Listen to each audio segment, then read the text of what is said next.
Hello and welcome to this final video in this 5-video series where we've been really examining the ACCA SBL pre-scene. Obviously in the first 3 videos we analysed the pre-scene line by line in lots of detail, and in the video before this we took that info and fed it through I should say, models and theories to kind of come up with some ideas, some strategies where we realised the company's not doing too well, just to prepare you as best we can for your exam. Now in this video we're doing something slightly different. You may see down from number 10 to 6 some topics that we've talked about in the videos quite a lot: declining revenue, staff recruitment and retention, technological investment and innovation. I think you'll probably be aware that these are all points that we've picked out.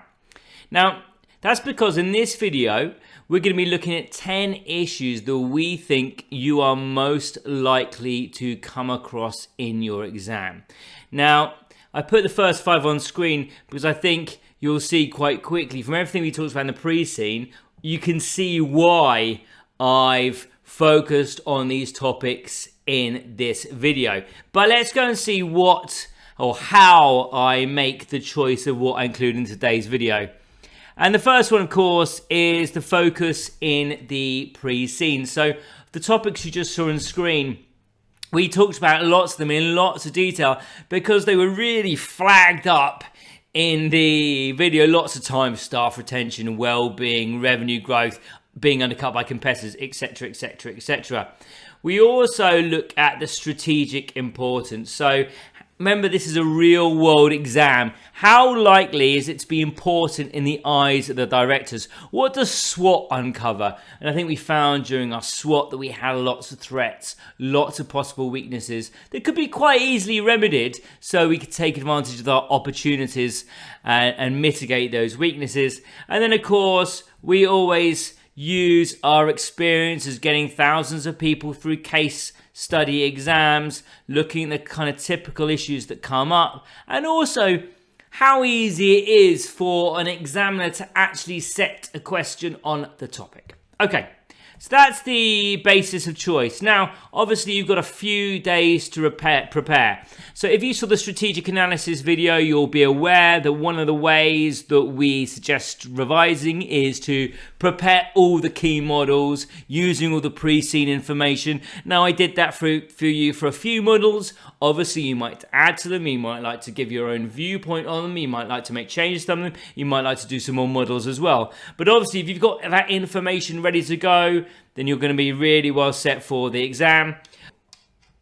Obviously, sit your mock exam to cover any issues. Be prepared for which models to use to support the issue, which is something we'll talk about in this video. And then obviously learn the typical key points and the advantages and disadvantages of them. So as much as you can do in the short time you've got, so you have to do the least you possibly can do in the exam. Okay, so that being said, I've gone a bit too far then. So let's get cracking with the first one. This is definitely one we came across a lot in the pre-scene: declining revenue and market share. So the reason we've chose this, as I say, is because it appeared a lot in the pre-scene. We see, and it was highlighted, a decline in the revenue and the market share since 20XO. And that shows us there's some underlying issues here. There's some operational challenges. There's some strategic problems. And as I've already mentioned in this video, and I've mentioned a lot of times before, a lot of that pressure is coming from increased competition. And that competition is faced by multinational organizations and obviously also normal, regular local clinics, all seeming to be offering lower prices, So what we've got to do, we've got to think about how we can retain our clients in light of this aggressive pricing strategy approach by competitors. So one of the things, or a couple of the things that you might be asked to do in the exam, is to actually come up with some strategies to reverse the decline in market share and revenue. Now, obviously, we've talked about that quite a lot in all the videos. We talked about making sure we really are differentiating our strategy, making sure that we are offering innovative care, making sure that our staff are happy and we're keeping hold of them so that there's no break in kind of efficiency, and also that we are offering the highest level of skill. And also, that links onto the second one, developing marketing and competitive strategies to attract new clients and retain existing ones. Something I felt that was flagged a lot was kind of how passé the current market offerings from PVS were. Basically just local newspaper advertisements, basically just signs in the local towns, etc., etc. So obviously there's huge opportunities here for us to kind of digitally transform possibly, or even at a very basic level, get a social media offering, all that kind of stuff. So for me, there's a lot to talk about in these sections. There's a lot of really good stuff to get your teeth into. So what are the key points to raise?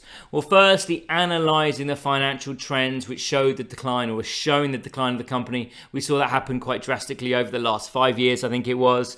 And then also talk about the increasing competitive pressures that are faced from these multinational organizations as well as these local clinics, and also highlight the challenges in retaining the clients we've got due to aggressive pricing strategies by our competitors. But also remember, there's a change in client demographic who are willing to spend money.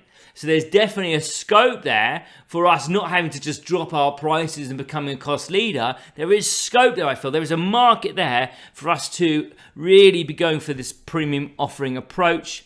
And any relevant theory, well, I've got here a couple of ones that you'll know and we covered in the strategic analysis video. Basically, the Porter's 5 forces, analyse the competitive rivalry and the threat of substitutes impacting PVS's market share. And obviously the SWOT analysis, where we identify the internal weaknesses and external threats that contributed to the revenue decline. So there we go. That is our first topic. Hopefully you get the idea of what we're doing now. You're seeing kind of the main, I think what we're trying to do here is to focus you, because obviously there's so much to cover in such a short amount of time, really kind of focus your analysis in different channels. So when you come to get your issue in the exam, you're just ready to go. The second one is, again, something we talked about many times during all the videos, and that's staff recruitment and retention. Obviously, we talked about high turnover and work-related stress impacting the service quality and operational efficiency. And of course, that impacts on our strategic direction, because we're trying to offer this really premium offering where you don't want stressed out staff who can barely function, who are off sick, so all your efficiencies are broken down. There's also the double whammy of the difficulties in recruiting vets. That's because there's a market shortage because of the increased competition, because of the growth of the industry as a whole. More people are getting pets, but also the fact that training takes so long and training is expensive. And of course, third point links into what I was just talking about, really, because of staff shortages, staff that we do have are working longer. There's also higher client demands, and of course, then the staff are feeling stressed, they're feeling burnt out, and of course, we're seeing our turnover. Staff turnover is reaching an all-record high. So, what does that mean for our likely issues? Well, we could propose HR strategies in order to improve our recruitment and retention. Remember, there's some things to pick out from the the website extracts from the pre-scene, talking about how they wanted to treat their staff. Maybe that's a really good jumping off point. And also look at developing initiatives in order to reduce work-related stress and improve employee well-being. And of course, if we want to be the premium offering, we want to make sure we're retaining not only any staff we can get hold of, but the best staff that we can get. And then some key points to raise. The highlight the 13% turnover rate and the increase in absenteeism because of work-related stress, which I think is a market-wide thing. Discuss the challenges in maintaining work-life balance, or emphasize the recruitment difficulties and their impact on service delivery. Now, for me, recruitment was a really big issue that kept on appearing in the pre-scene, and it just felt so intertwined in the issues PVS would have in setting a strategy, that it seems like a really good area to focus upon. And in relevant theory, you've got Maslow's hierarchy of needs, all about employee well-being, job satisfaction, and Herzberg's two-factor theory, looking at the problems associated or the problems that cause dissatisfaction at work. So there we go. There is our second point. Now we can look at client satisfaction and loyalty. So why have we chosen client satisfaction and loyalty? Well, really, we need to retain our clients in order to grow, to sustain our revenue. And obviously, if we're losing clients, it also means we're losing clients to competitors. So the competitors will only be growing if we are not keeping hold of our own. But of course, it's difficult to maintain this client loyalty amidst the aggressive competition that we're facing. What keeps clients at a particular organization, even if their competitors are far cheaper? And the third one was talking about really the success of the client loyalty program that we've launched so far. Maybe there's scope for extra programs or different tier levels or other things to explore there anyway. And likely issues, propose strategies to enhance client loyalty and retention. So I would say that our program would be a really good place to start there. We've seen success with that. Are there other ways that we could expand those offerings? Maybe that's something worth looking at in real world examples. What are these companies offering in order to keep their clients? I've already talked about how I pay a monthly direct debit in order for my checkup and some medication. That stopped me shopping around to the online competition, etc., etc. Is there anything else on the market that you can take from the real world and put into PVS? And secondly, looking at developing comprehensive client feedback and engagement programs, making sure that we know, are our clients satisfied and are our clients engaged with what we are doing? And then some key points to raise from the pre-scene. Discuss strategies to enhance client loyalty, such as expanding the PVS healthcare plan, which we've touched on quite a lot. Highlight the role of high quality service and personalized care in retaining clients. Certainly some real world examples seem to go down pretty well here, don't they? And emphasize the benefit of client feedback systems to improve services. And then any relevant theory that we might be touching upon. Well, CRM, customer relationship management, so looking at strategies to enhance client engagement and retention, and also looking at Ansoff's matrix again. Maybe you want to go back to that, do your own matrix in more detail, and think about any market penetration strategies in order to increase that client retention. I think we came up with a number of strategies in that video. Okay. Now we can look at technological investment and innovation. And again, this is another big flag. And I think what we're looking at so far in these issues that I put on screen is our first issue was about a reduction in revenue and a reduction in market share. And then the other issues you put up, staff retention, client satisfaction, and now technological innovation, are all linked into this kind of differentiation strategy, which we really need to have success with if we are to kind of ward off these cheaper competitors. So the reason, apart from that, why we've chosen this topic as something you may face in your exam is that we see there's been a very limited digital presence. And of course, that really damages PVS's ability to talk to engage with clients and streamline operations. We've seen there's an outdated business management software, I think something like 8 years out of date, wasn't it? And there's minimal online engagement, reducing client interaction and retention. So even if we've got a top of the range differentiation strategy offering a premium quality services, are we getting that message across? Do people know that's what we're doing? Do regular clients coming off the street know that there is a big differences between vets? Are they aware that these cheaper offerings, there's a reason for these cheaper offerings? So this all ties together. Some likely issues that you may come up with: proposing a digital transformation strategy to enhance client engagement and develop plans to upgrade IT systems and improve online platforms. And again, have a look at some real world examples. What are vets doing? These different kind of levels of vets in the market. And then some key points to raise: Discuss the need to upgrade IT systems and enhance online platforms. Highlight the lack of email communication with clients and minimal social media presence. Remember, I get texts from my vet saying, hey, it's time to give Primrose her medicine. It's time for a wellness check. Oh no, you've missed her wellness check. All these kind of things. They're building a relationship with me, so I'm less inclined to go elsewhere. And emphasize the potential benefits of digital transformation. So I think that all ties together with what we need to do as an organization moving forward. And then any relevant theory I've got on screen. Firstly, digital transformation, really looking at the importance of adopting new technologies in order to improve client engagement and operational efficiency. And Pestel analysis, looking really at the technological factors that are affecting business operations. Remember, there's things like telehealth as well. Okay, competitive pricing strategies is our final one on this side. I think this is number 5. Again, this is in no particular order, but you'll have seen I kind of group the ones that we've talked about most on this side. Basis of choice for competitive pricing strategies. So intense competition from multinational organizations and local clinics pose a significant threat, High competitive rivalry leading to price wars and reduced market share, and difficulty in differentiating services from those of lower priced competitors. So again, these are all things we've talked about and some likely issues that you may face.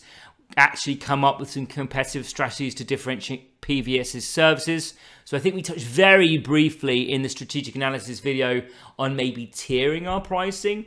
And so in some ways we could compete with these other companies on price, but still offer our premium services to those that are willing to pay for it. And just remember, we know from this new demographic of pet owning clients, people are willing to pay for it.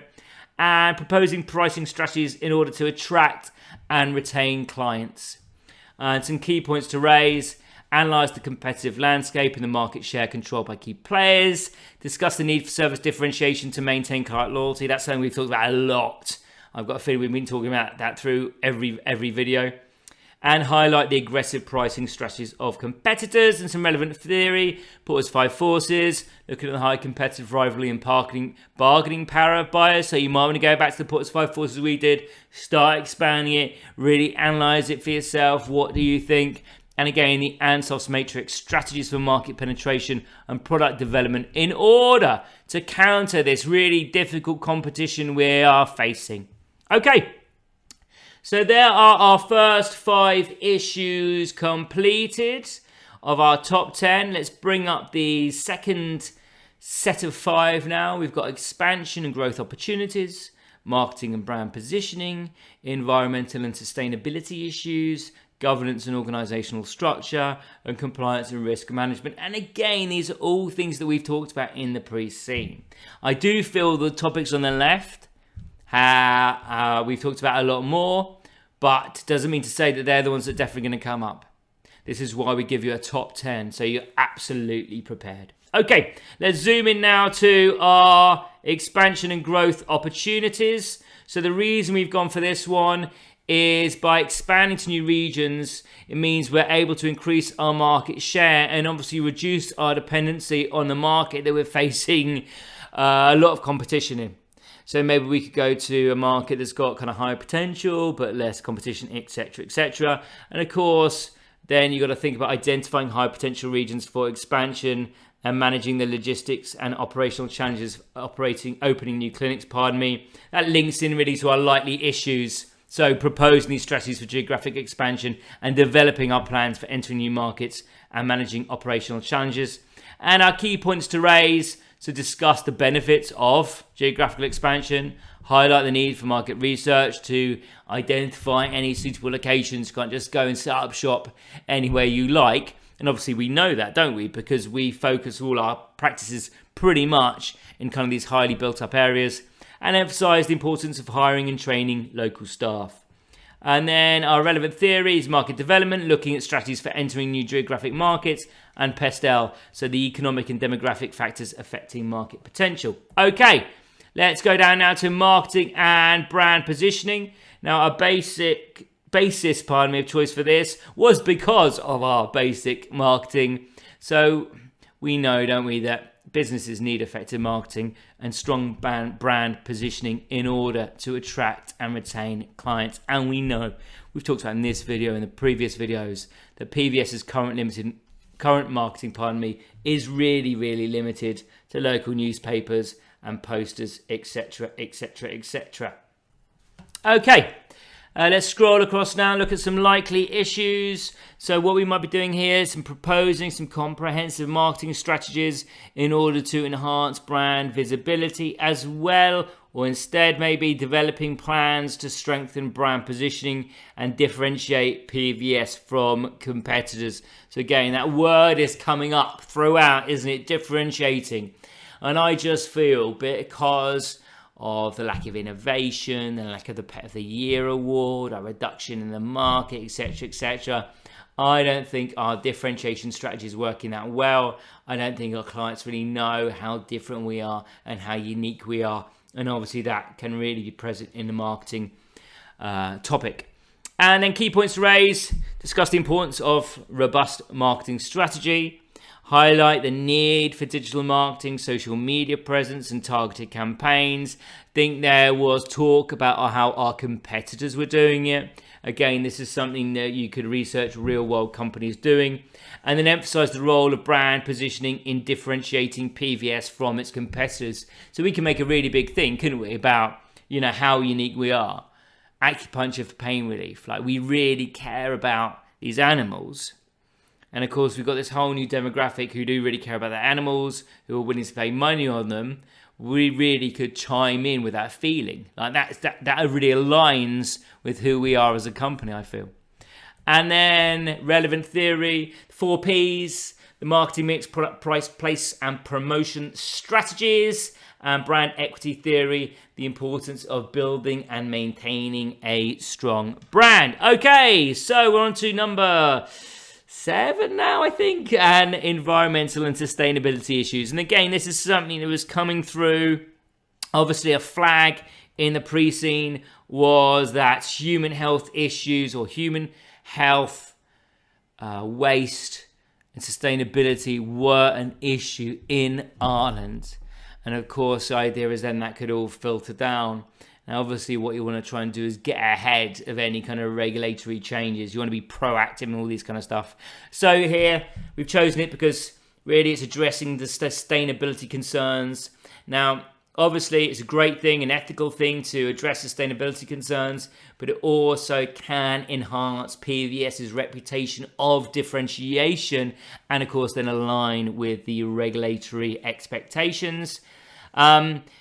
We talked about managing the environmental impact of veterinary operations, a large amount of medicine waste, and obviously implementing sustainable practices to reduce carbon footprints. But remember, when I was talking about operational efficiencies, we're not talking about turning off the lights when conducting operations on animals, more about reducing the energy wastage around the practices themselves. Okay, along now to the likely issues. So we're going to propose sustainability initiatives in order to reduce environmental impact, and also developed corporate social responsibility strategies. And some key points to raise: discuss the importance of sustainability. Now, finally get it out in veterinary practices. Highlight potential sustainability initiatives such as waste management and energy efficiency, and emphasize the benefits of sustainability for reputation and regulatory compliance. And then some relevant theory: corporate social responsibility, the importance of sustainability and ethical practices, and also we can break open our pestle again and look at any environmental factors that are affecting any business operations. And then we zoom out, we got a couple more left, and the first one is governance and organizational structure. We really broke this down, I feel, in the SA, the strategic analysis video, where we kind of put up the features of good governance. And I've got to say, I think PVS did pretty well. But let's have a look about why we brought it up. Well, one of the reasons is that it's a theory that examiners like to raise. But also, it's just a really important topic. Governance and organizational structure are really vital in order for strategic decision making and to ensure there's operational efficiency. And we did see we got a centralized decision-making process with no audit, nomination, or remuneration committees. Now, we're not a listed company, but there's certainly elements there to be aware of, okay? And likely issues, proposing changes to improve governance and organizational structure. Well, I think we spoke very briefly in the strategic analysis video where we talked about maybe decentralizing. Could that help with our ideas of innovation, all that kind of stuff? And in fact, that ties in with the next likely issue. Develop strategies to decentralize decision-making and improve accountability. And then some key issues to raise or points to raise. Discuss the importance of having proper governance structures in place. Highlight the need for the committees that we've been speaking about. And emphasize the benefits of decentralizing decision-making in order to improve responsiveness.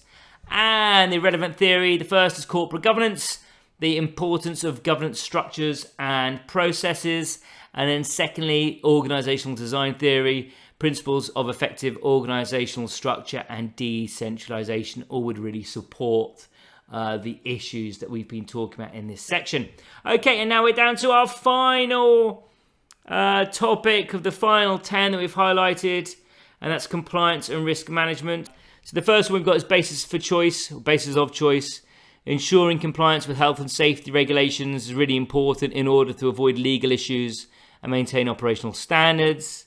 It means you're keeping up the changes in veterinary regulations. We know how important that was to make sure that we abide by regulations, but also means that our staff are of the best quality.